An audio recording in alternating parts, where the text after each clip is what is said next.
السلام عليكم. اسمحوا لي العربية ديالي شوية ضعيفة.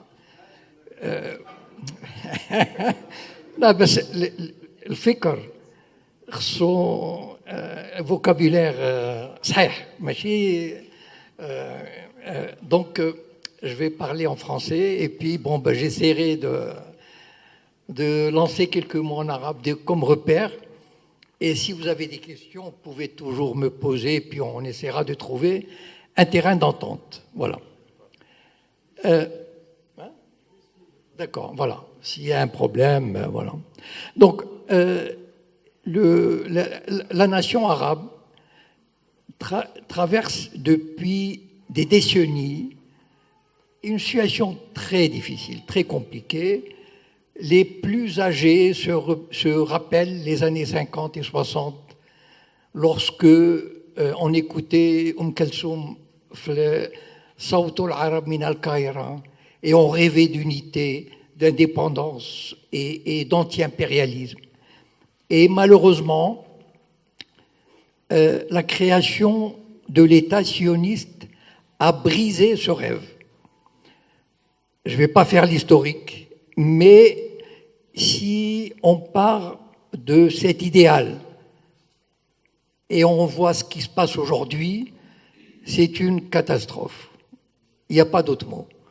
Des grands pays ont été détruits, qui ont essayé de développer un nationalisme arabe avec l'éducation, la santé,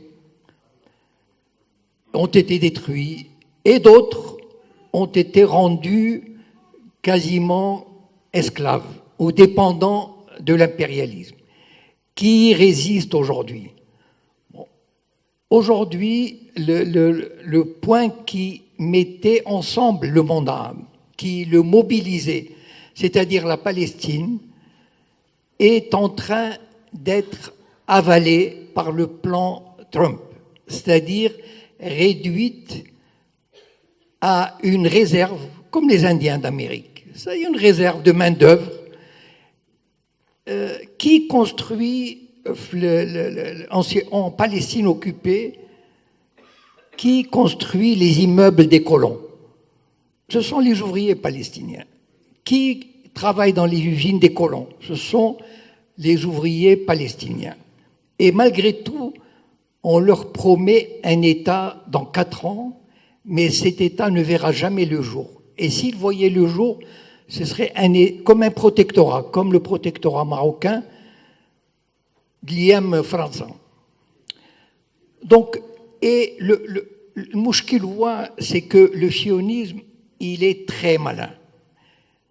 Il est le génie du mal, comme je dis parfois, mais ils sont très forts et très malins. Donc, ils avancent, maintenant, dans le Maghreb, ils avancent, comme on dit, masqués. C'est-à-dire, les sionistes arrivent au Maroc et ils disent « Nous voulons parler de paix. Vous n'aimez pas Netanyahou? On va vous envoyer Tzipi Livni. » Elle parle d'un État palestinien. Mais c'est exactement la même chose. Ce sont des gens, les sionistes, par définition. Si vous voulez m'interroger, je pourrai répondre à vos questions plus tard là-dessus. Le sionisme est une idéologie qui ne peut pas vivre en paix. C'est une idéologie de guerre, de violence, de domination. Et en plus, il déteste les musulmans et les arabes. Je vais vous donner un exemple. Il y a 2 mois, Shlomo Ammar, un grand rabbin séfarade du régime sioniste, il est parti dans une visite à Bahreïn. Bon, il a mis son bel uniforme de rabbin et il est allé là-bas, il a dit il n'y a que la paix qui compte. Comment dire, on croit en Dieu, donc on croit en la paix. Mais comment ça se fait que personne ne lui a répondu? Celui qui est venu avant, le Rav Ovadia Yosef. Vous pouvez aller sur Google, vous tapez le Rav Ovadia Yosef. C'était un grand rabbin, spirituel, avec un bel kaftan dial rabbin. Et tous les samedis soirs, il faisait darsa. Et il traitait les Arabes, je peux pas le dire, voilà. Mais voilà, bon, donc, et il se trouve des Arabes qui ont la faiblesse de croire qu'on peut discuter avec ces gens-là. Et ils viennent au Maroc, ils s'infiltrent de plusieurs manières.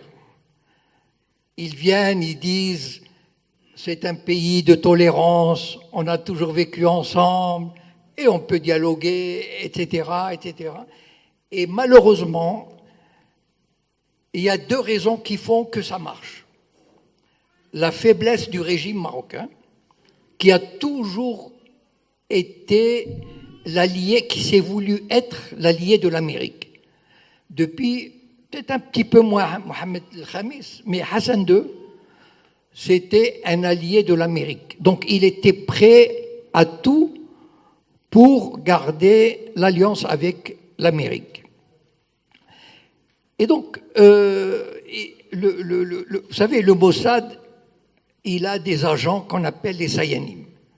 Je crois que Ahmed pourra dire quelques mots sur le livre qu'on est en train de traduire en arabe sur Rabi' al-Sayanim. Bon. Donc il pourra vous dire quelques mots. Et ils sont des dizaines de milliers à travailler pour le Mossad. Et un d'eux, certainement, j'ai fait une vidéo, on peut y aller la voir, sur André Azoulay, l'agent du Mossad. Quel était le travail d'André Azoulay depuis 40 ans? André Azoulay, le conseiller du roi. Bon. Quel a été son travail? Son travail, c'est de légitimer, de rendre légitime la présence d'Israël. C'est-à-dire, bien sûr, on n'envoie pas l'armée, on n'envoie pas des hommes, disons, très marqués, mais on envoie des rabbins, on envoie des soi-disant sionistes de gauche, des sionistes pacifistes. Et on prend des chemins détournés. Par exemple, par la musique. Il y a un orchestre de musique andalouse, judéo-arabe, soi-disant, enfin israélo-arabe, qui vient jouer. Donc il dit, et on peut se comprendre, on peut vivre ensemble, on peut jouer au football ensemble. Mais tout cela fait oublier le problème de la Palestine, fait oublier l'occupation, fait oublier la colonisation. On dit, on discute, la tolérance, la coexistence. Et je vais vous donner un exemple, le dernier exemple de la tolérance et la coexistence. Vous savez qu'il y a un mois, ils ont fondé Beit Dakira, la maison de la mémoire. Yalla, Souera. Et je vais vous dire, témoigne d'une période où islam et judaïsme ont eu une proximité, une complicité et une intimité exceptionnelles. C'est de la propagande. Et vous savez pourquoi c'est de la propagande? Il y avait 300 000 juifs au Maghreb. 300 000, à peu près, hein, parce qu'à l'époque, ما كانش عندنا livret de famille ou d'akshir. Bon, Bohim.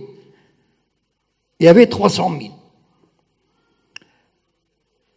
000. 99% sont partis. Bon, il ne reste même pas 1%, même pas 1%. Bon. Ils sont partis, ils avaient leur raison. Je veux dire que quand une minorité aussi importante quitte un pays, c'est qu'ils avaient des raisons, ou alors stau. Or, comme les Juifs, ce n'est pas des fous, donc ils avaient des raisons. Bon. Alors, la coexistence dont ils parlent, ce n'est pas vrai.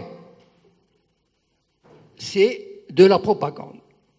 Et je vais vous dire pourquoi c'est de la propagande. S'il y avait la coexistence, vous savez que le régime sioniste a réclamé des milliards de dollars aux pays arabes, dont le Maroc,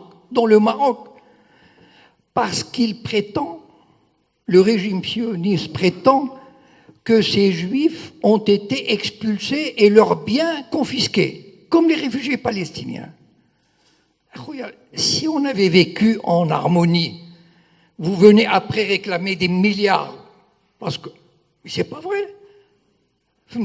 Moi j'ai vu les juifs partir, ils ont vendu leurs maisons, leurs magasins, ils ont même emmené leurs meubles.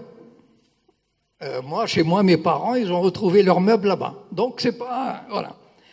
Mais voilà la propagande, comment elle s'insinue pour faire croire à un passé mythique de coexistence qui n'existait pas.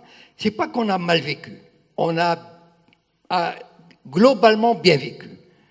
Mais il y avait des problèmes. Et je n'ai pas du tout l'intention d'en parler parce que ce n'est pas le sujet. Mais le grand révolutionnaire Lénine, il disait les faits sont têtus. C'est-à-dire les faits. Comment on dit les faits? Voilà. Et ils sont têtus. Si les Juifs sont partis à 99%, c'est qu'ils avaient un problème. Donc, cette histoire d'entente, d'harmonie, ne sert... À quoi elle sert? Elle sert à créer un mythe d'entente, comme quoi on va vivre ensemble, on va échanger, mais oubliez la Palestine, c'est loin, on va trouver un règlement, on discute, et tout. Voilà la propagande sioniste, le piège sioniste dans lequel il ne faut pas tomber. Le sionisme est synonyme de guerre, d'apartheid, de violence, de domination. Et si vous avez des questions là-dessus, je pourrais vous répondre avec plus de précision. Et wa shukran.